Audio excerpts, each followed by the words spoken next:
So Harry, last year was a great year for Groupon and for your firm. Can you talk about some of your memories of Groupon in the early days? Like what caught your attention about the company? Well, probably the thing that caught my attention the most was we had Eric Levskowski and Brad Keywell, who we'd worked with three other times before. They were serial successful entrepreneurs. And you never see that, the guys who routinely makes themselves and their investors money.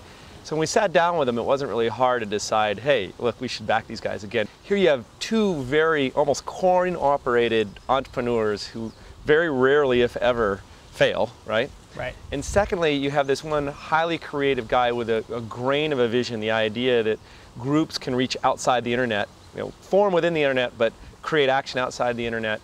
And just sitting there watching the three of them talk together was probably the moment in which we just said, this idea has got a grain of truth, a grain of real insight. I have no idea how this is going to be a business, but you've got to bet on these guys. Local commerce is about a $2 trillion market. Advertising that you see Facebook's revenue is about a $250 billion market. Which market would you rather play in? Right. And I think that's exactly what Groupon is capitalizing on, is that multi-trillion-dollar commerce market. And I also think that's why people are interested in Pinterest, because it represents the things that people like, and maybe that'll lead to commerce. And so what I've been looking for are ways for merchants to, as a service, sign up with a vendor to do that marketing for them. And I also wanted to ask you a little bit about China and venture capital in China, since you've done some work there. What do you see happening in the industry there, and especially vis-a-vis the US?